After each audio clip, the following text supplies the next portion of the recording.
Assalamualaikum warahmatullahi wabarakatuh.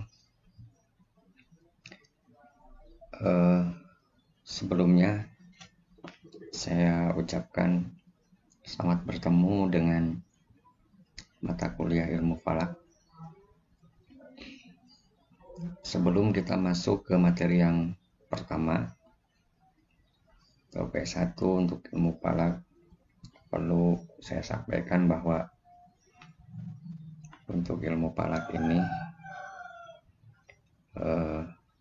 mempunyai bobot, tujuan, dan topik. Di sini untuk bobot ilmu falak USKS dan tujuannya agar mahasiswa memiliki pengetahuan dan melatih untuk menghitung awal waktu sholat, menentukan arah kiblat, dan menentukan kalender atau almanak ya. Nah, di sini untuk ilmu falak mempunyai topik inti. Yang pertama adalah pengertian ilmu falak menyangkut 3 hal. Yang kedua, peredaran matahari, bumi dan bulan, terus peredaran matahari dan bola langit.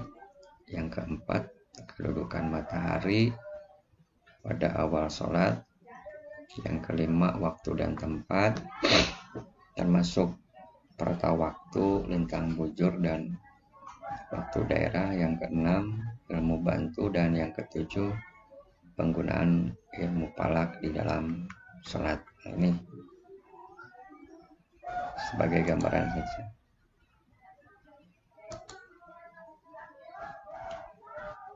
Nah, yang pertama adalah, ini saya sebutkan pengantarnya. Diawali dengan definisi. Nah, definisi ilmu falak itu sebagaimana pendefinisian secara umum, ada lugotan, istilahan, ada secara etimologi dan terminologi. Nah, secara bahasa, falak ini adalah orbit ya, atau edar. Maksudnya orbit benda-benda angkasa pada lintasannya. Dan secara terminologi, ilmu falak itu ilmu yang mempelajari benda-benda angkasa.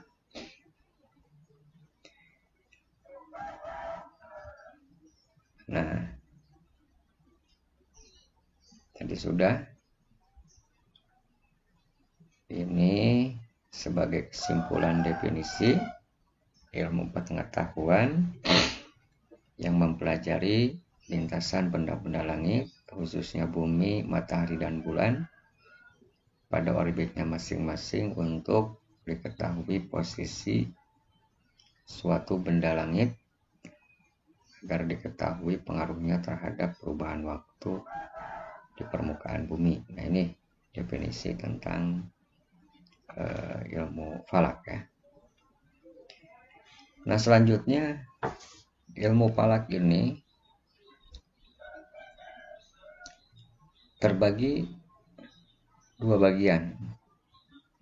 Ada ilmu falak ilmi dan ada amali, atau yang disebut dengan theoretical astronomy ya, ilmu falak yang membicarakan benda-benda langit secara teori. Nah, dan ini amali itu practical astronomy, ilmu falak yang membicarakan benda-benda langit secara praktik melalui perhitungan-perhitungan.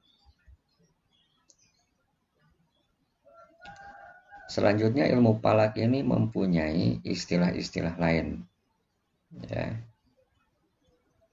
Yang pertama, terkadang ilmu falak disebut dengan ilmu hisab karena menggunakan perhitungan. Ada juga disebut ilmu rosdun karena menggunakan pengamatan. Terkadang juga ilmu falak ini ya disebut ilmu miqat karena membicarakan batas waktu.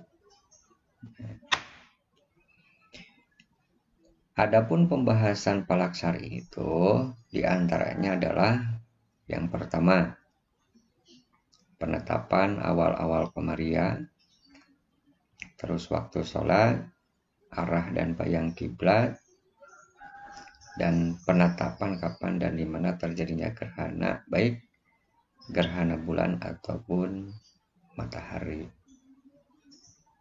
Adapun di falak 1 itu tidak sampai ke perhitungan gerhana, tetapi sampai ke penetapan arah kiblat.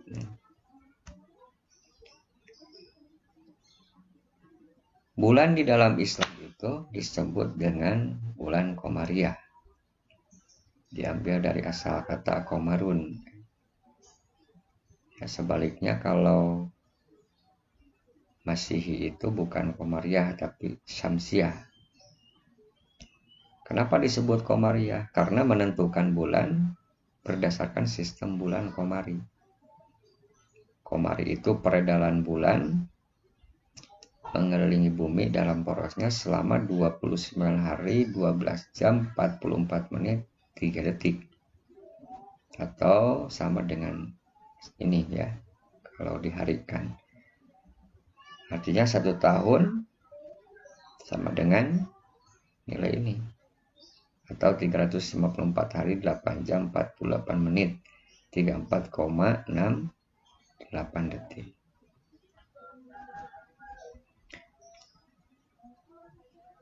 Nah, awal-awal bulan komariah.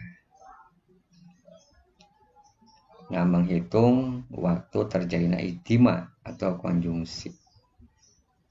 Yakni posisi matahari dan bulan berada pada bujur astronomi yang sama, serta menghitung posisi hilal ketika matahari terbenam pada hari terjadinya ijtima itu. Nah, ini bisa dilihat ilustrasi ijtima di dalam gambar ya. Ini.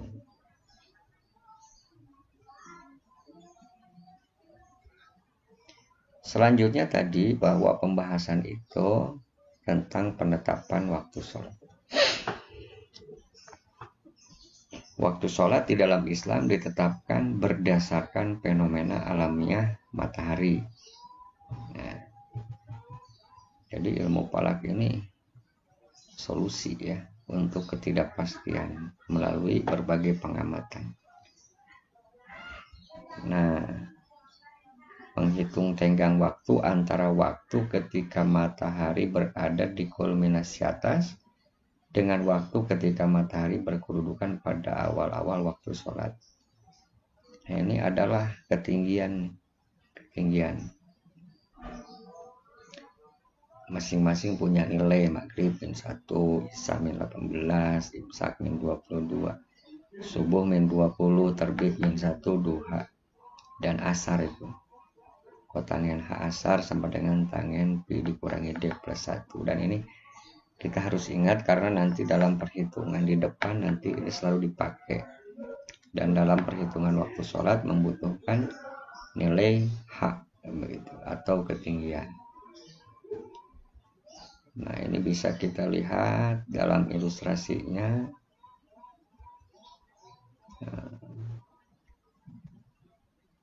Nah, itu masing-masing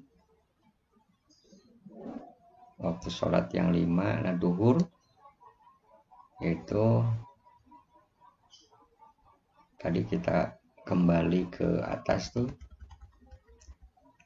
kulminasi atas duhur. Maka di sini diilustrasikannya tadi kan di atas tuh posisi mataharinya. Asar tadi tangen H sama dengan tangen ZM itu P dikurangi D plus 1. Maghrib tuh di bawah ufuk. Maka tadi nilainya adalah min 1. Bisa ya, min 18. Imsak di atas. Tuh subuh. Ya. Ini posisi kedudukan matahari pada awal waktu sholat. terbit di atas duha. Juga tentang penetapan arah kiblat tadi, ya, menuju arah kiblat suatu keharusan di dalam sholat atau menghadap kiblat itu termasuk syarat sah sholat, ya.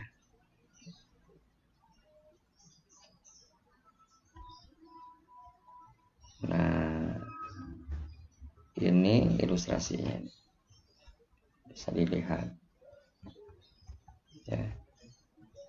Nah, itu menghitung besaran sudut yang diapit oleh garis meridian yang melewati suatu tempat yang dihitung arah kiblatnya dengan lingkaran besar yang melewati tempat yang bersangkutan dengan Ka'bah di Makkah.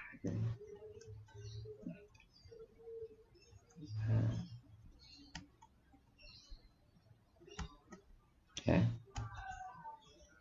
Dan tadi penetapan gerhana, ya. Ini tidak terlalu dibahas, tapi sebagai pengetahuan.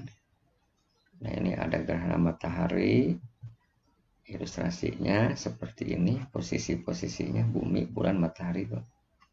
Bumi ada di bulan di tengah, ya, untuk gerhana matahari. Berbeda dengan gerhana bulan, bumi yang ada di tengah. Nah, seperti itulah